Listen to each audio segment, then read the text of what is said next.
Hey, hey everyone, welcome to the Crypto Beach. Today we've got Lavinia with us. She runs Women Blockchain Talks. She's gonna give us a rundown of how she got into crypto, some tips, and some trends that she's really excited about. So without further ado, Lavinia, go ahead and take it away. Thank you so much. I appreciate being invited to be on your show and to be able to share my story. And guys, I hope you're going to get value from it. You should do. So my story, I would say, of how I got into the crypto space is back in 2008. And 2008 is an important year for the whole Bitcoin blockchain world. And the reason that is because that's when the white paper for Bitcoin was written by a group of people, obviously Sachimochi. I think I'm pronouncing his name wrong, but it's along those lines. And we still don't know if it's really a man or a woman, or Craig Wright, as he likes to say that he is. And ultimately, as we understand it, as the myth goes, is that the Bitcoin was created for the people by the people, because of course 2008 was the global economic crash created by wrapping up toxic bonds and credits and selling them on until they created a bubble, and that bubble crashed. And a whole lot of people, wealth was wiped out. There was a global economic crisis. Lots of companies, Lehman Brothers shut down. That was a bank that was 100 years old. So 2008 was a pivotal time for the economy, for the world history, and of course, the beginning, the seeding of where we are at now. So back in 2008, I was hit hard by this economic crisis. And one of the things I took away from it was I have a lack of financial education. I have a lack of financial understanding. And if you look at the whole blockchain ecosystem, what is the one area that is affected the most? Finances. It's disrupted the finance system as the first one and the hardest.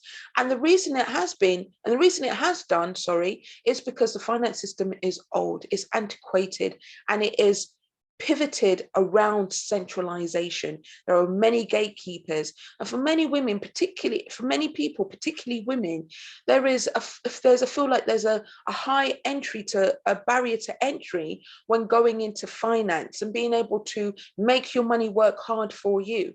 So off the back of my own situation, leading off from 2008, I created a consultancy, a money mindfulness and financial well-being consultancy called Butterfly Wealth Creation. And it was all about, who do you need to be in order to have things that you want? If you think about the butterfly, it goes through a transition. And we as human beings, if we want to become more and do more, we have to, step out of our comfort zone, and we will go through a transition. And the transition isn't easy, but in order to become the things we want and to have the things that we want, you have to go through that transition. And even if you don't, what you find is when you acquire the things that you want, you lose it because your mindset is still of the old rather than the new.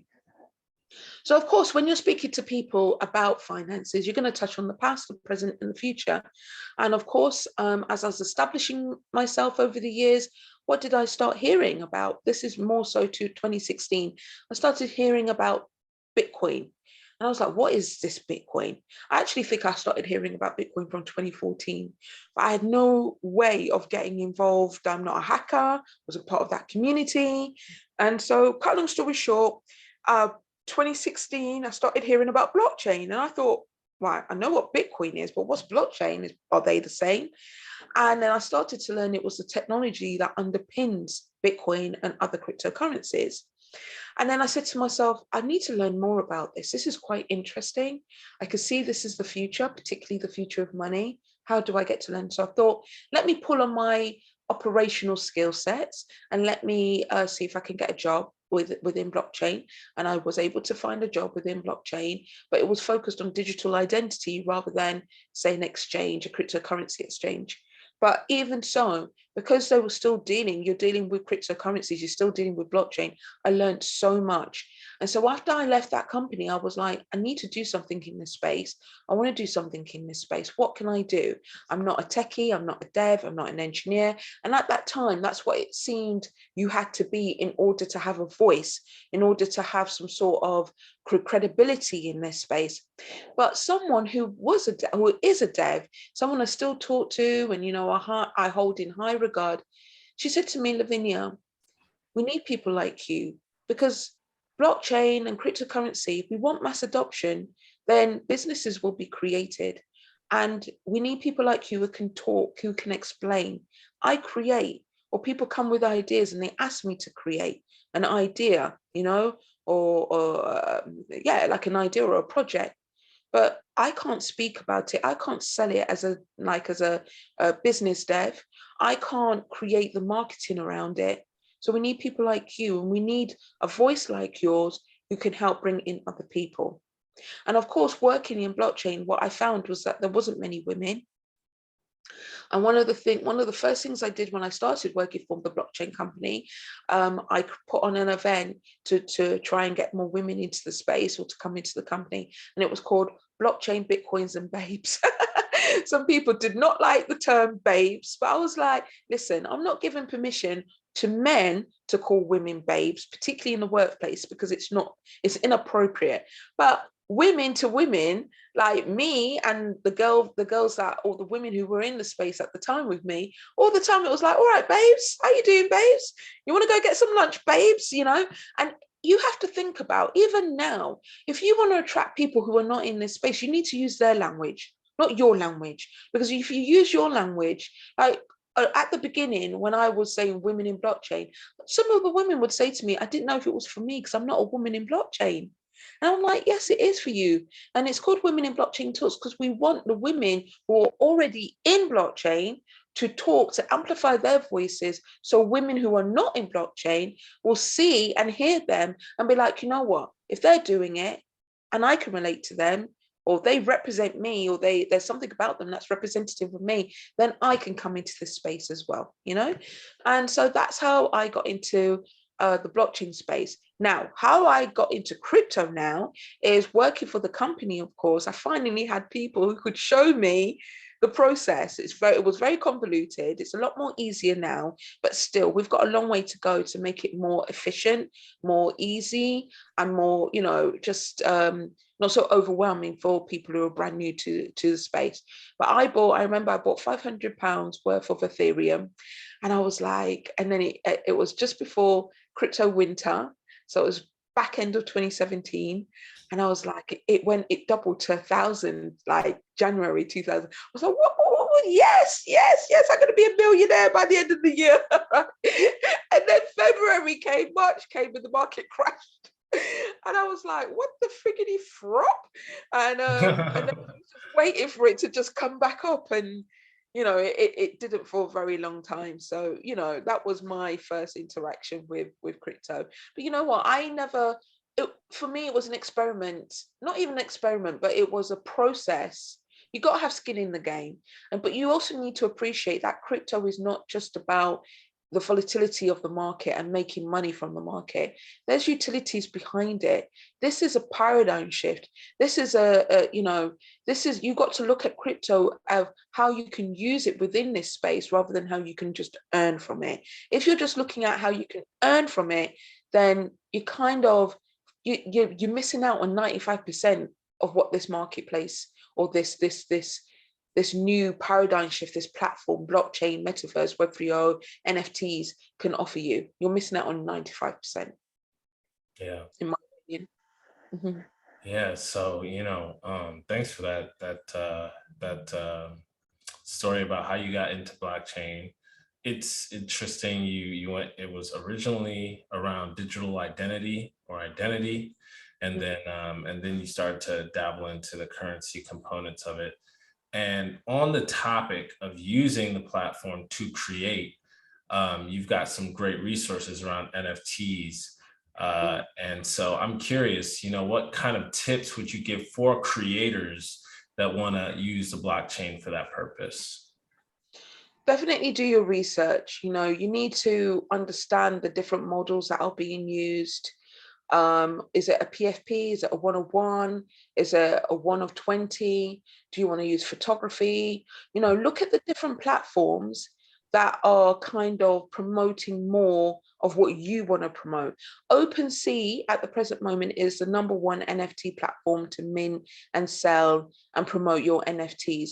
But there's a lot of traffic there. There's a lot of noise there. So sometimes people want to go a bit more niche and go to a platform like HTC or Known Origin that is a bit more bespoke, a bit more tailored, a bit more curated. You know, sometimes you have to think about quality over quantity.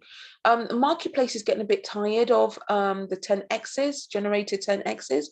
That doesn't mean that it won't sell. You just need to have a strong community, a good brand, a good story of why people, and a good utility as to why the community, the NFT community, should back you, follow you, invest in the art that you're creating. What are they going to get back from it in the long term, right? So I think more thought needs to go into these projects. The key thing about getting started is, you know, the space that is most prevalent and supportive of NFT artists is Twitter. So, you know, there's a lot of people where they've had a Twitter account, but they haven't used it for years. You know, reopen it, create a new one, get into the space. There's a thing called Twitter Spaces, and they're a great way for you to just get involved, listen to the marketplace, listen to the OGs, listen to some of the leaders, hear what they're saying, you know, build up your confidence, like other people, support, do unto others as you'd like to be done unto you, to yours. As you're learning and establishing yourself, support others, you know, and buy an NFT. You don't have to buy anything super expensive like a Bored Ape. You know, there's so many projects. Some of them are not going to do super well. So maybe you buy because you just like that art, or you like the story, or you want to support that artist. You have to remember, for example, the CryptoPunks, when that was first created, it was given to their community for free, right?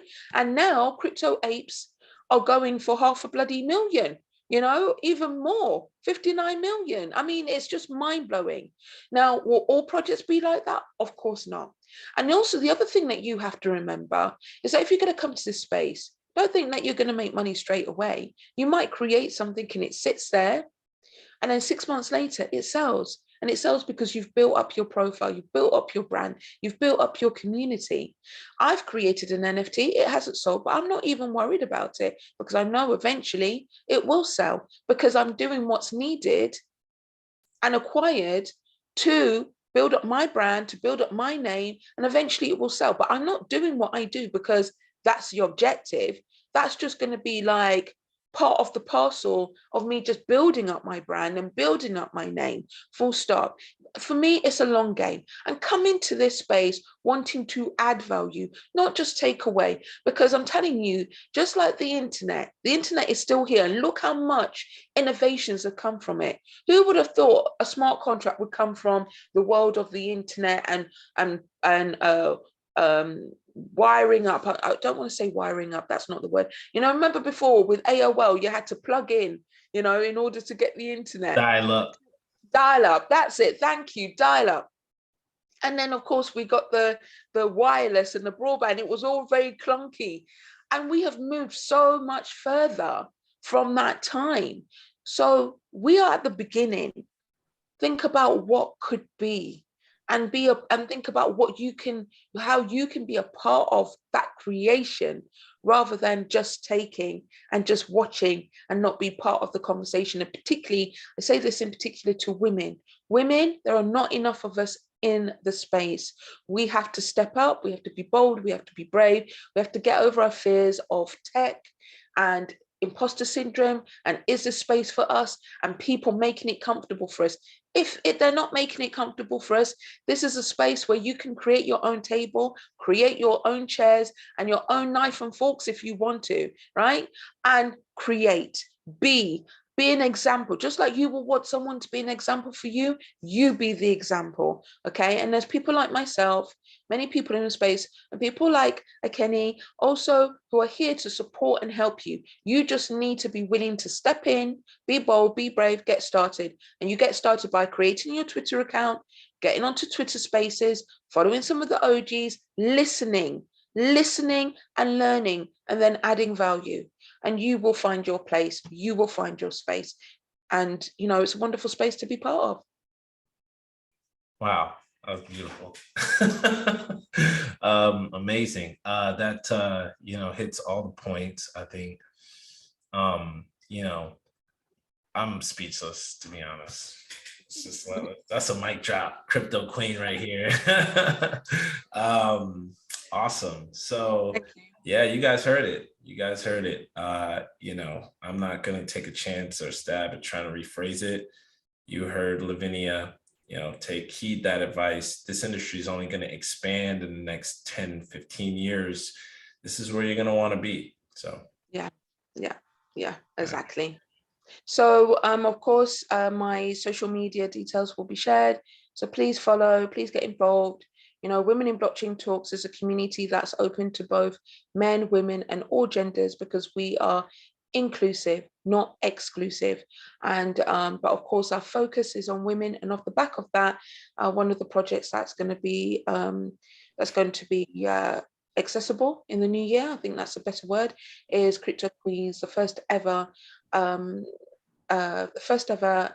female-centric NFT marketplace. So yeah, and again, it will have an 80-20 rule there, which is 80% we're supporting women, 20% we're going to be supporting men and non-binaries. Why? Because we're human beings first. And again, I'm not about exclusion, I'm about inclusion. All right. Thank you so much. Really appreciate your time here today. Thank you.